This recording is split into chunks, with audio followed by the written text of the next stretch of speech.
Que traigo para comentar con ustedes, chicas, y por supuesto con usted que nos está viendo en casita, esta gran noticia que ustedes ayer, si pudieron estar viendo en los diversos espacios noticiosos en el país, se dijo, y si no, lo pueden checar hoy en todos los medios o periódicos impresos en la web.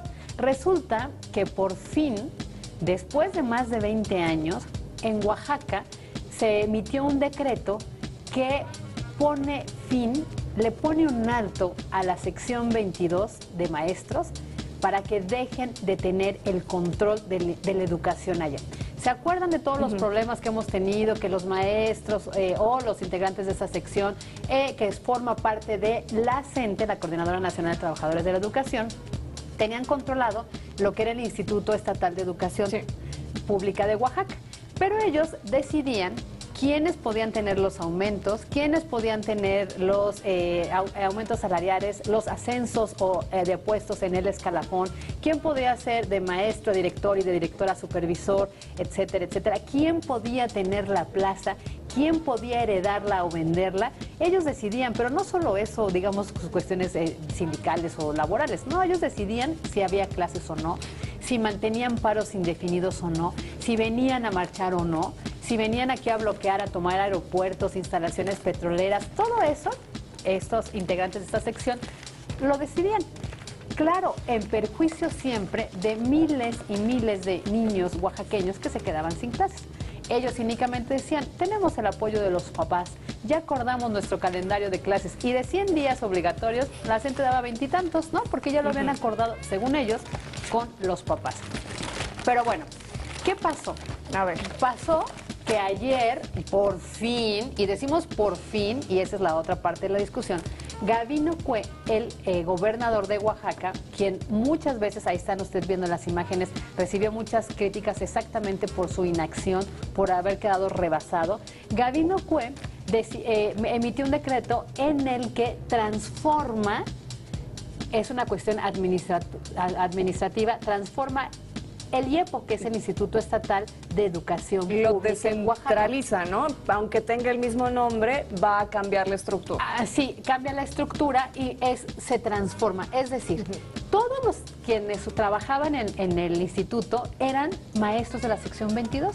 Es decir, ellos decidían los programas educativos, aunque hay una rectoría de la SEP, de la federal, pues ellos finalmente decidían días de clases, horarios, y si estos se podían ir y ausentar por más de 3 días, nadie los sancionaba, nadie les quitaba el salario, porque ellos eran mismos juez y parte, ¿no? Y justamente lo que estabas diciendo, la frase tal cual que estabas utilizando, por fin, ya así titula Pascal Beltrán del Río, su bitácora de hoy, y hablando justamente de varios de los antecedentes de lo que pasaba en Oaxaca. Yo rescataba una de las frases que él utilizaba en su bitácora de hoy, que la revisen, se la recomiendo, en el periódico Excelsior. Él decía, Oaxaca no es pobre por designio divino ni por culpa de la conquista, sino por el desgobierno que tiene arrastrando desde hace ya varios lustros. Y él señala no solamente lo que ha pasado con Gabino Cue, que bien lo dices también, Fabi, ha sido sumamente criticado, sino también con otras administraciones, la de Eladio Ramírez, José Murat, incluso la de Ulises Ruiz. Y viendo un poco lo que vamos a tener también mañana, cuando ya vamos a tener y vamos a conocer los datos del Consejo Nacional de Evaluación Política Social, hablando acerca de la pobreza y lo que ha pasado en México. Y ya me comentaban algunos otros periodistas que estos datos nos van a impactar un poco por cómo está el país, por lo que ha ocurrido en el país. Pero el caso de Oaxaca también es importante porque creció. Es extraño lo que estamos viendo y estamos escuchando y estamos viendo lo que ocurre allá, creció casi 5 puntos porcentuales, ¿no? Viendo un poco lo que ha ocurrido durante los últimos años, este desgobierno y también la falta de educación que se tiene y los problemas que se han tenido con la sección 22, que son casi dictatoriales, pues, en el área de la educación allá. Pues les cuento un poquito, si quieren, tenemos listo, nuestra producción nos consiente mucho, estas son las imágenes, pero podemos escuchar el audio del secretario de Educación, Emilio Chaifet, cuando habla de que sin maestros. A ver, escuchemos. El Gobierno de la República y la Secretaría de Educación Pública, como órgano específicamente vinculado al sistema educativo, lo apoya decididamente en el anuncio que ha hecho hace unos minutos y lo saluda como un proceso que nacido desde la autonomía de la entidad. Se los explico. ¿Qué fue lo que pasó? Bueno, hace 23 años, la Coordinadora Nacional de Trabajadores de la Educación en la sección 22 tenía el control de este instituto. Y les voy a platicar qué hacían. Era un feudo burocrático. La sección 22 controlaba la operatividad de la educación pública en Oaxaca. Y vamos a ver los gráficos del antes. ¿Qué era la IEPO antes del día de ayer que conocimos este anuncio? Bueno, pues un feudo burocrático. La estructura del IEPO era decidida por la sección 22. La definición de mandos medios era por simpatía, por amigos, por compadrazgos, no por perfil profesional. 8 de cada 10 mandos medios eran impuestos por la disidencia magisterial, es decir, no importaba si tú fueras un buen maestro, tuvieras capacidades o te preparabas, eran por dedazo. ¿Cuál democracia hay ahí adentro? Corrupción. Personal de confianza aprovechaba su posición para obtener plazas, cobrando sin estar frente de un grupo. Que lo vimos, el propio dirigente Núñez que dijo, sí, ¿no? Sí, que le pagaban por hacer política. Exactamente, no estar en las aulas, no estar haciendo su trabajo, que es ser maestro, sino por estar delante de las protestas. Justo de eso es que cobraban siempre, aunque no fueran a trabajar. Exactamente, siempre. ¿No? La sección 22 también controlaba registros, certificados, procesos de titulación y becas. Hace unas semanas, aquí en Excelsior, les dimos la noticia de que a los niños que estudiaron con los maestros que sí trabajan, los de la sección 59, les retuvieron sus certificados, ¿se acuerdan? Bueno, pues eso hacía la sección 22. Marchómetro, esta de verdad es una cachetada a lo que viene siendo nuestro sistema democrático.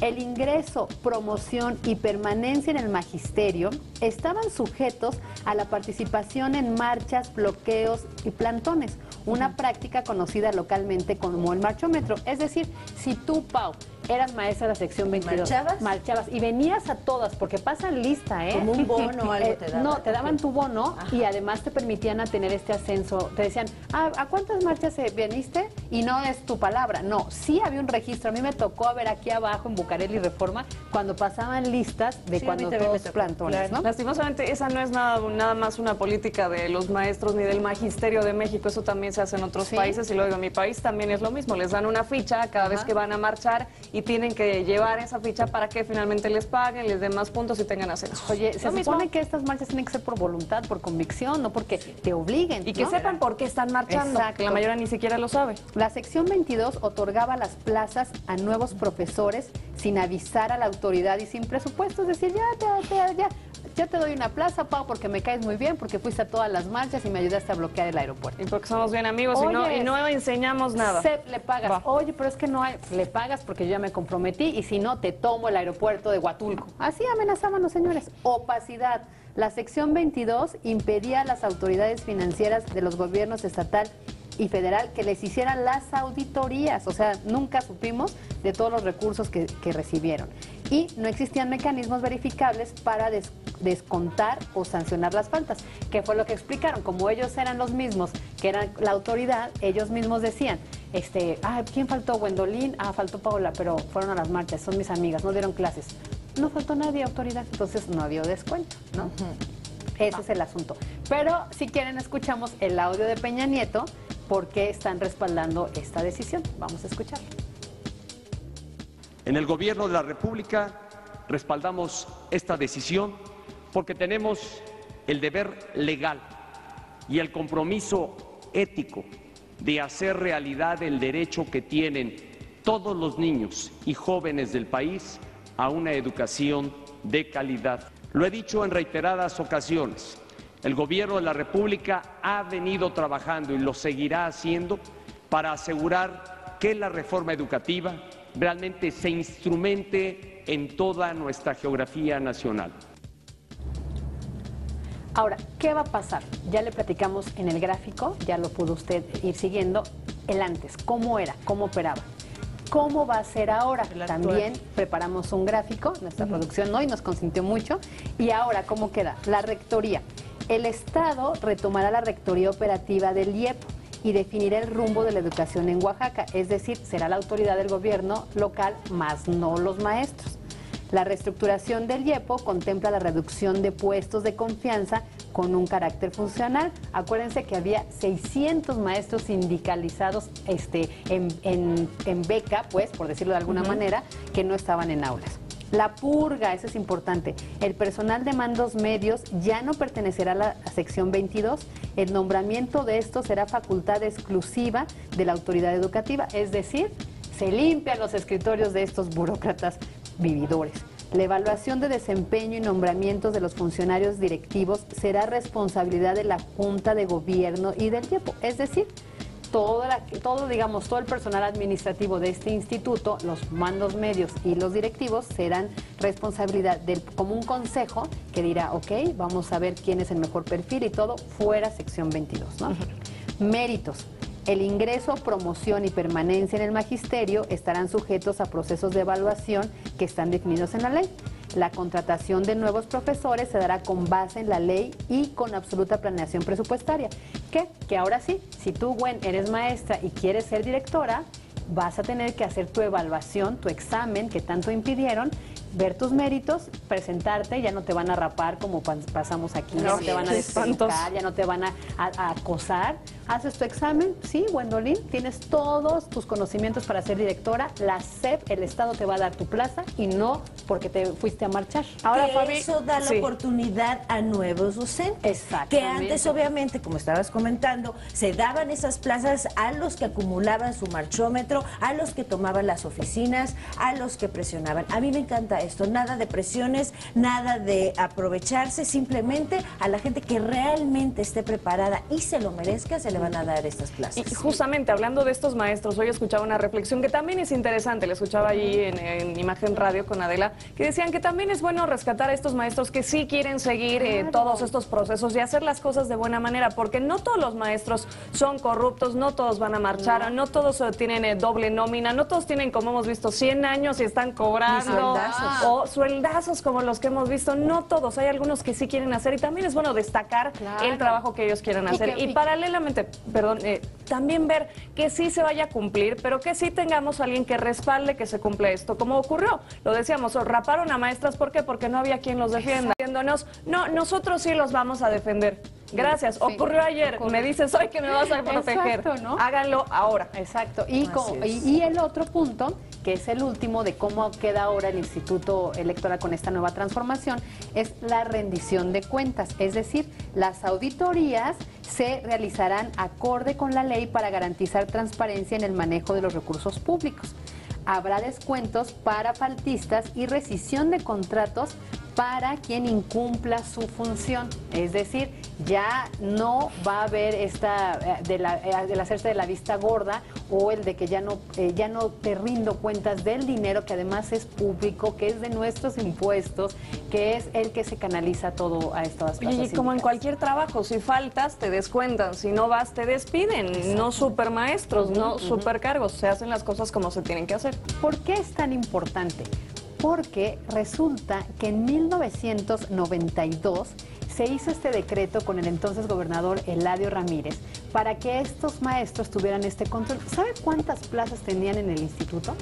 300 plazas, o sea, 300 puestos de control y de poder. Y fue un decreto que un gobernador hizo por, vamos a decirlo, por favores políticos, porque no hay otra explicación, ¿no? A cambio de dinero, a cambio de prebendas, ¿no? ¿Cuánto dinero no recibían? ¿Cuánta corrupción para lograr? ¿Cuántas veces nos aparecieron que supuestamente la policía no sabía y que o sea, no es posible eso? Las cosas no pueden pasar si no, desgraciadamente, estamos en una corrupción, en coludidos, en dinero. ¿Es lo que se maneja? Dinero. ¿Cuánto dinero gastan? Yo creo que es muy importante que se acabó el negocio de los maestros, se acabó realmente esa corrupción que existía y justamente los beneficiados van a ser, yo creo que siempre, los estudiantes. Ok. Y resulta que la gran pregunta, y que es el parte del debate que estamos aquí planteándole entre mujeres, es ¿cuánto se tardaron, no? 23 años en hacerlo, porque era un decreto de un gobernador que bien pudo otro gobernador echarlo para atrás, como ayer lo hizo Cue. Ayer lo hizo público, realmente el decreto se publicó en el periódico oficial en Oaxaca, acá se llama Diario Oficial, pero allá se llama Periódico Oficial, se publicó el lunes. Pero se tardó, o sea, se tardó casi toda su administración, a pesar de las críticas de que ya está rebasado, ¿no? Pero lo mismo lo acabas de decir tú, Ulises Ruiz y todos los demás gobernadores. El resto tampoco hicieron nada, ¿no? No hicieron nada. ¿Por qué no hicieron nada? ¿Por qué mantuvieron eso? ¿Tú por qué crees, Pau? Bueno, me imagino que hay muchos intereses por debajo, ¿no? O sea, muchísimos, sí, no solamente corrupción, sino también varios negociados. Porque lo estábamos diciendo, ni siquiera era un decreto que se tuviera que aprobar, se tuviera que negociar para hacerlo, emitirlo y que finalmente se diera a conocer y se tuviera que respetar. Ahorita lo decimos en el corte, no era eso, no se trataba de eso, simplemente anunciarlo. Y también otra cosa que me parece importante, no sé si fue Emilio Choifeto Tué, Gabino Cue, pero que ayer también decían que quienes van a estar al frente ahora de este nuevo OEYEPO van a ser administrativos, ya no van a ser más maestros. Exacto. Para que no ocurra de nuevo esto. Sí, para que no haya intereses propios, ¿no? Para que no se maneje justamente eso. Si son maestros, pues obviamente van a beneficiar a los que ellos creen que puedan hacerlo. Te estaba comentando, Fabi, les voy a compartir una encuesta que la proporcionó el Gabinete de Comunicación Estratégica, GCE, donde se mostraron a favor de la desaparición del Instituto de Educación Pública de Oaxaca. El 50% de los oaxaqueños está a favor justamente de la desaparición del IEPO.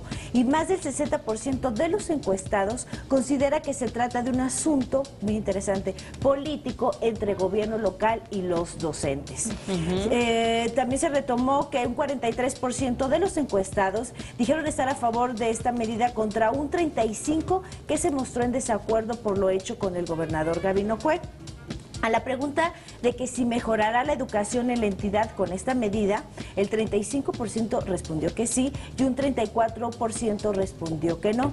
El 21% consideraron que las cosas empeorarán con esta determinación. Yo creo que el miedo a justamente estas manifestaciones de la gente y estas amenazas que lanzaron el día de ayer. Un punto importante es que el 20% piensa que esta medida busca mejorar la educación de Oaxaca, mientras que el 67% respondió que todo tiene que ver con un asunto político entre gobiernos y maestros. Exacto. Además, el 32% de los encuestados dijo que se terminará con los privilegios magisteriales, también el punto que estamos tocando, el 32%.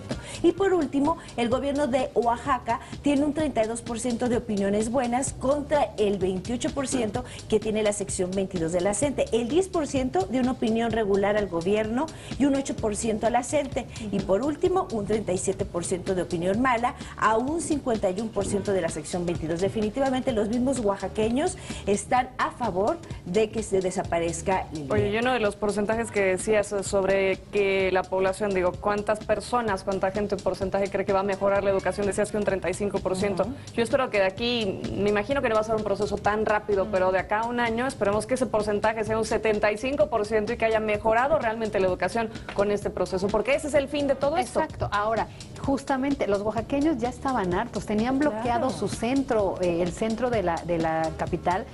No había comercio, o sea, todos los restaurantes, todo, no podías ni pasear, no se generaba el ingreso porque ellos tenían bloqueado, ¿no? Cuando tomaban incluso los aeropuertos, el aeropuerto turístico de Huatulco, pues ¿qué turista quería ir si sabía que podía estar eso, ¿no? Entonces sí, había mucha, digamos, pérdida de economía local por estos maestros. Ahora, mi punto de vista, ¿por qué hasta ahora?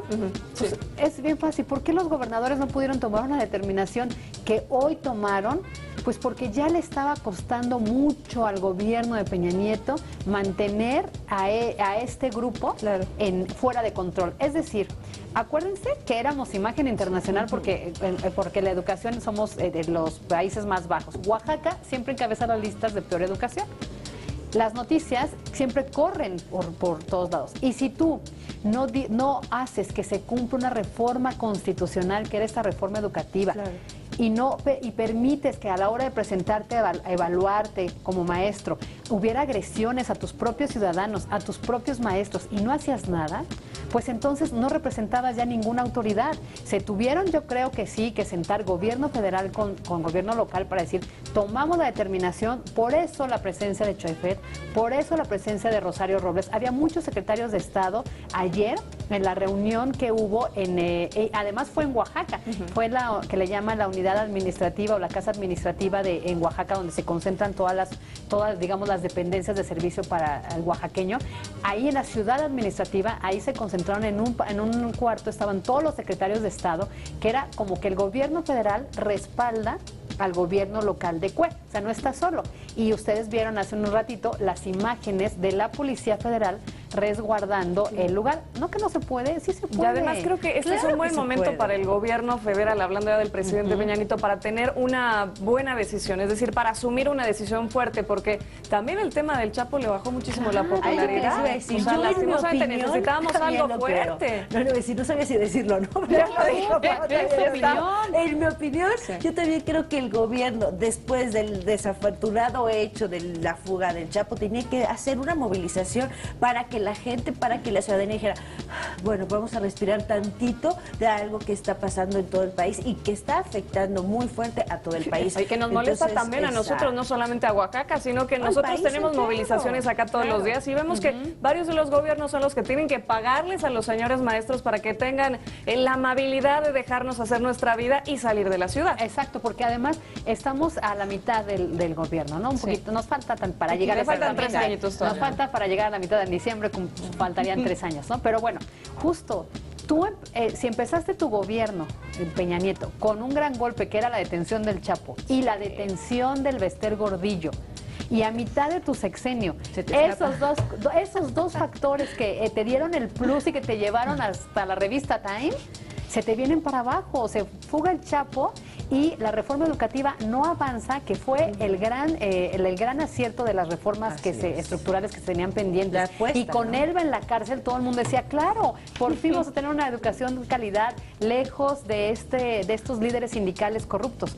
Bueno, pero la coordinadora se volvió loca. La coordinadora empezó a hacer sus bloqueos, sus protestas, a impedir que se cumpliera la ley, y entonces tu reforma tus dos grandes apuestas se te estaban haciendo para abajo. agua. Y además eso, ¿no? La población dice, bueno, ya tenemos las reformas estructurales, el país va a empezar a crecer, la economía va a mejorar, el dólar nos está mandando un poquito más allá de nuestras casas, ¿no? Estamos muy mal, la economía no está mejor, y ya lo habían dicho, las reformas van a tomar un tiempo, no vamos a tener resultados como con una varita mágica. Ya hay críticas, la gente ya lo está sintiendo, necesitas algo bueno para decir, bueno, el gobierno sí está trabajando. Sí, y si le sumas a la economía el precio del petróleo, que cuando lanzas tu ronda 1 hay muy pocas ofertas para explorar en Pemex. Y muchos pretextos. Y no por el gobierno también federal, sino por el que el precio del petróleo a nivel mundial está por el piso. ¿Quién quiere invertir en un producto que no está bien posicionado económicamente a nivel mundial? Entonces, sí eran varios signos negativos que o se pone orden ahorita,